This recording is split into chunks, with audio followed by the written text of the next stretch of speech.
बिस्मिल्लाहिर्रहमानिर्रहीम। मैं आपसे कुछ इंफॉर्मेशन शेयर करना चाह रहा हूँ।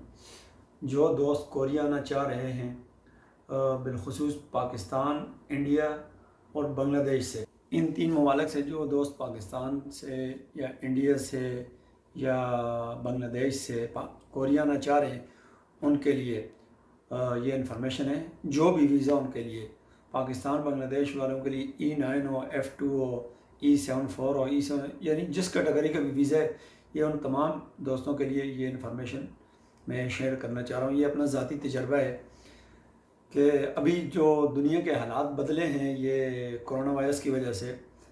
तो जो दोस्त कोरिया आना चाह रहे हैं, सबसे पहले मैं आपको बताऊं कि वो जब पाकिस्तान से या बांग्लादेश से E9 वर्कर जो आते हैं, उनके लिए एक शराइत ये है कि वो सबसे पहले उनके मालिक की मर्ज़ी ज़रूरी होगी। फिर दूसरा नंबर पे कोरोना टेस्ट करवाना उनके लिए लाजमी होगा। खैर, कोरोना तो सबके लिए लाजमी है टेस्ट, और E9 वर्कर के लिए जो है वो मालिक की इजाज़त जो है वो अभी ज़रूरी है। तो मैं आपको बताऊं कि जो फॉर्म आपने फ़िल करके भेजने हैं, वहाँ से आपको OIC की वेबसाइट्स भी मिल जाएंगे या HRD की वेबसाइट से मिल जाएंगे, दोनों पर मौजूद है। मैं आपको बताऊं कि कोरियन कम्युनिटी पेज जो है ना, उस पर भी आपको मिल सकते हैं। तो दो फॉर्म हैं, ये फ़िल करने हैं। तो फॉर्म दोनों सेम है, एक इंग्लिश में है और एक कोरियन में है। ये बहुत से दोस्त जो है मिस्टेक करते हैं, गलती करते हैं कि वो एक फॉर्म भेज देते हैं, या कोरियन में जो लिखा होता है वो भेज देते हैं, या वो भेज देते हैं इंग्लिश में लिखा होता है। सेम फॉर्म है, दोनों के अंदर एक ही चीज़ लिखी है। एक में ट्रांसलेट जो लिखी है वो कोरियन में लिखी है, दूसरे में जो है वो इंग्लिश में, बस यही है। कोरियन को उन्होंने उठा के इंग्लिश में ट्रांसलेट कर दिया है, और फॉर्म दोनों सेम है, और दोनों फॉर्म एक जैसे ही फिल करने हैं। जैसे एक में आप लिखेंगे दूसरे वैसे दूसरे में लिखेंगे। सिर्फ फ़र्क ये है, मैं आपको बताऊं कि देखें, ये फॉर्म मैं आपको बताता हूँ। ये है इंग्लिश फॉर्म, आप देख सकते हैं। इसको थोड़ा करीब करता हूँ, ये देखें, ये आपको मैं बता सकता हूँ। ये इंग्लिश में देखें, ये मैंने फिल किया हुआ है, आपको नज़र आ रहा हो, थोड़ा उल्टा आपको नज़र आएगा, पर खैर आप देख सकते हैं। ये आपको नज़र आ रहा है, देखें, ये सारा का सारा इंग्लिश में देख सकते हैं आप, ठीक है ना। ये एक फॉर्म है। इसमें आपको मैं बताऊँ, देखें, ये यहाँ पे मेरा नाम लिखा हुआ है, दूसरे डेट ऑफ बर्थ लिखी है, फिर नेशनलिटी लिखी है, फिर पासपोर्ट नंबर लिखे है, फिर आपकी डेट ऑफ बर्थ लिखी हुई है जहाँ पे भी है, और फिर आपका कोरिया का एड्रेस लिखा है जहाँ पे आपने 14 दिन गुजारने, ये वो वाला एड्रेस लिखना है।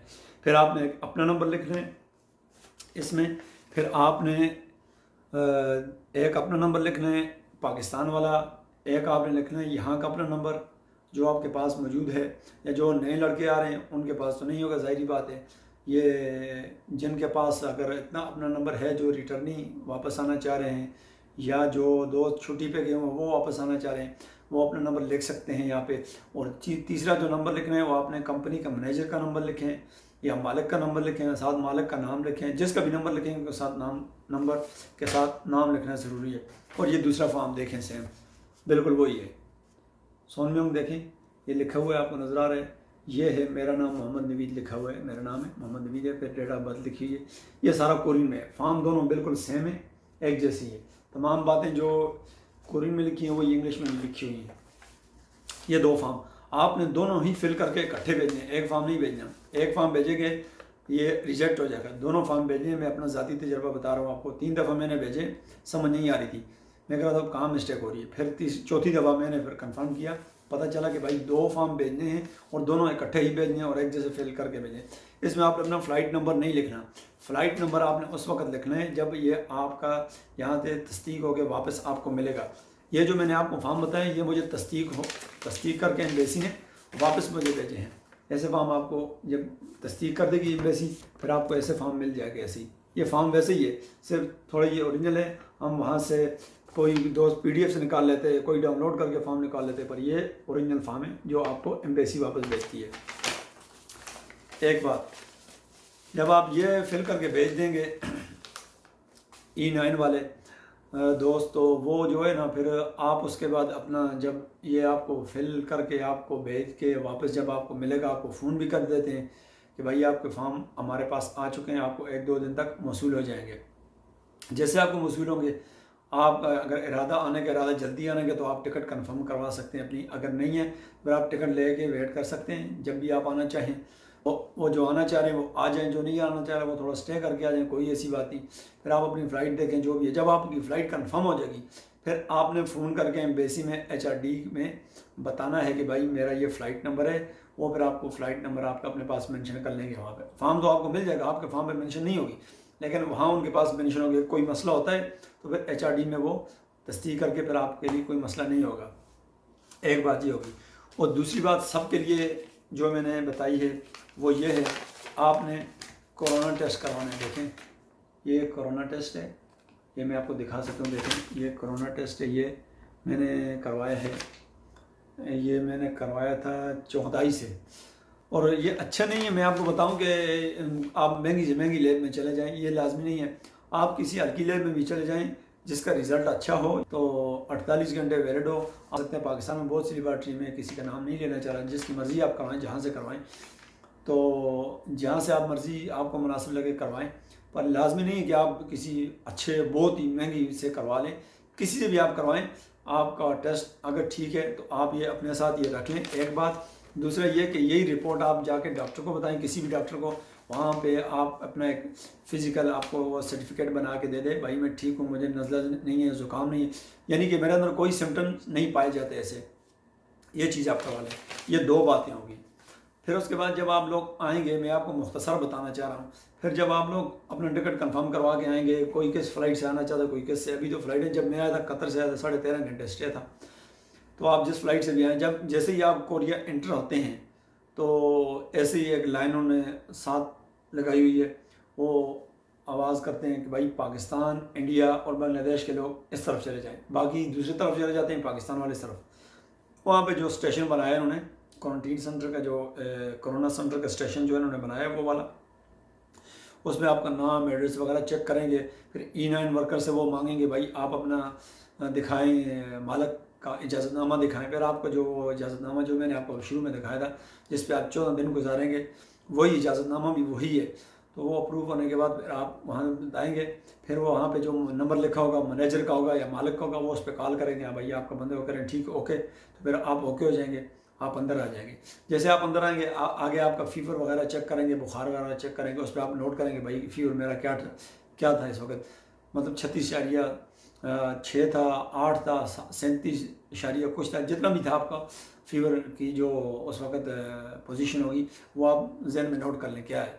फिर उसके बाद आप आगे आएंगे, वो आपको एक अलग कमरे में लेके जाएंगे। फिर वहाँ पे अलग अलग एक सेंटर छोटे छोटे उन्होंने कमरे बनाए हुए हैं, तो उसमें हर बंदे को एक एक कमरे में बंदे का छोटी सी जो जगह बनाई है, हाल के अंदर उन्होंने छोटे छोटे एक बंदे के बैठने के लिए जगह बनाई। वहाँ आपको फॉर्म देंगे, 5 फॉर्म होंगे, उसके अंदर आपने अपना नाम लिखना होगा, अपना एड्रेस लिखना होगा जो यहाँ कोरिया वाला एड्रेस है, अपना फ़ोन नंबर लिखना होगा, और साथ जहाँ पे आपने 14 दिन गुजारने वो वाला मुकम्मल एड्रेस आप लिख के वहाँ फिल कर देंगे। फिर आपको कुछ देर पे वहाँ वो लेके जाएंगे, वहाँ से आगे फिर आपको एक जगह 2 फॉर्म देंगे, आपका नंबर चेक करेंगे कि भाई आपने जो नंबर इसके ऊपर लिखा है वो वाकई काम करता है या नहीं करता।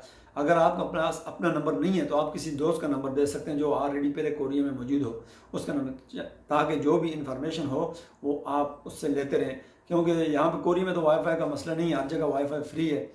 तो फिर जब आप वहाँ से आएंगे तो क्यों आप अपने दोस्त से वाईफाई के ज़रिए रब्ता कर सकते हैं। फिर आप वहाँ से आएंगे तो आपको आगे इमिग्रेशन, फिर ऐसा सिस्टम नहीं है कि मतलब कि आगे लोग बैठे, इमिग्रेशन नहीं है, एयरपोर्ट खाली होगा बिल्कुल, आप जितने बंदे भी होंगे वो आपको इकट्ठा करके आगे आपकी फिर इमिग्रेशन वाले आके बैठ जाएंगे। जब आप बैठेंगे वो आपको फिर एक एक करके चेक करके वो निकाल देंगे, पास एंट्री की आपकी जब स्टैंप लग जाएगी आप एंटर हो जाएंगे। फिर आपका सामान एक जगह ऑलरेडी पहले ही आपसे पासपोर्ट वगैरह लेके वो एक जगह जमा कर देते हैं। फिर आपका अपना अपना अपना सामान उठा के आप ले जाएंगे। जब आप वहाँ से सामान लेके जाएंगे तो बाहर आप एयरपोर्ट से बाहर जब निकलेंगे तो आगे तो गाड़ियाँ वगैरह खड़ी होगी, तो 6 बंदे एक एक गाड़ी में करके ऐसे ऐसे भेजते हैं। फिर जाएंगे अस्पताल के साथ ही उन्होंने बनाया, क्वारंटीन सेंटर के लिए उन्होंने जगह बनाई हुई है जहाँ पे आप का वो फीवर वगैरह चेक करके आपका नाम एड्रेस वगैरह सारा जो डेटा है वो चेक करके आपको एक बंदे को एक रूम दे देंगे।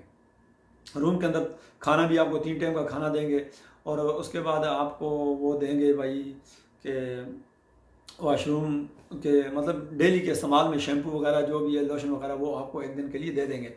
और फिर आप एक दिन वहाँ रहेंगे तो आपका वो टेस्ट करेंगे। अगर आपका टेस्ट रिज़ल्ट ठीक है तो आपको भेज देंगे, अगर नहीं है तो फिर आपने 14 दिन वहाँ गुजारने हैं। तो अगर आप वहाँ नहीं रहना चाहते तो आप ऐसा करेंगे, आपने जो एड्रेस दिया उनको वो एड्रेस देंगे, फिर उनकी गाड़ी, स्पेशल गाड़ी आपको वहाँ आपके घर तक लेके आएगी। अगर आपको अंदर वो सिम्टम पाए जाते हैं, अगर नहीं तो फिर आप वहाँ से वो आपको सबको इकट्ठा लेके जाएंगे आगे स्टेशन पे, टर्मिनल पे, KTX टर्मिनल पे आपको लेके जाएंगे। वहाँ पे आपका वो टिकट करवाएंगे, जो भी होगा। फिर आपके ऐसे एक कंधे पे एक छोटा सा स्टिकर लगाएंगे एक कलर का, किसी के ब्राउन लगते हैं, किसी का रेड, मुख्तलिफ कलर के स्टिकर हैं वो लगाते हैं। तो फिर आप जब वहाँ पे थोड़ा वेट करेंगे, फिर आपका वो टिकट वगैरह, आपका सारा हिसाब किताब, आपका नाम, एड्रेस वगैरह एक लिस्ट बना के वो चले जाएंगे। जब वो आगे भेज देंगे तो आपको भेजेंगे भैया आप अभी जाके टिकट ले सकते हैं। तो जो भी बाहर से आता है, कोरिया से बाहर से जितने लोग आते हैं, सिर्फ वही लोग वहाँ से टिकट ले सकते हैं। तो आप टिकट लेके फिर आप वेट करेंगे वहाँ पे।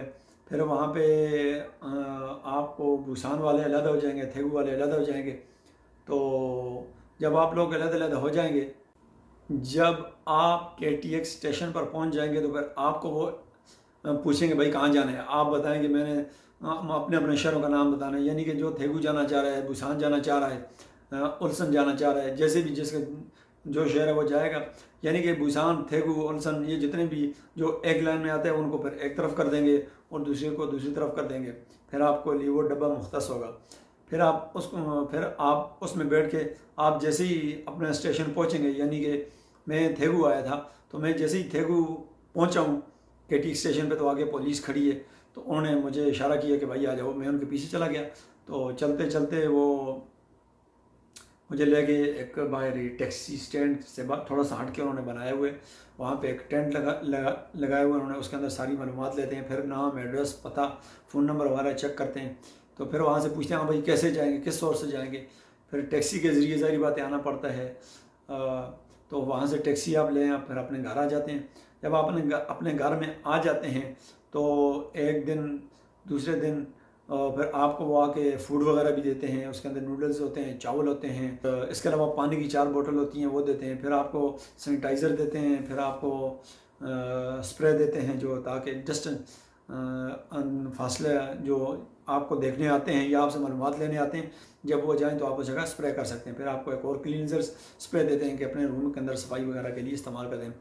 थर्मामीटर जिससे आप अपना सिम्टम चेक करके फिर डेली आपको उनको रिपोर्ट देते रहेंगे। वो आपको एप्लीकेशन जो डाउनलोड करवाएंगे वो एयरपोर्ट पे ही करवाएंगे, वो आपको सारी तरतीब वहाँ ही बताएंगे।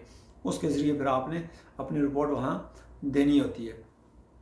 तो फिर आप जब अपने घर में पहुँच जाएंगे तो फिर फूड वगैरह आपको दे के उसके बाद ये चले जाते हैं। जब आप अपनी पोजीशन, डेली बुखार वगैरह जो है वो आप अपने सिम्टम बताते हैं, उनको रिपोर्ट देते हैं। 2 मरतबा दिन को देनी पड़ती है, एक सुबह 9 बजे और एक दिन के वक्त 2 बजे देनी पड़ती है।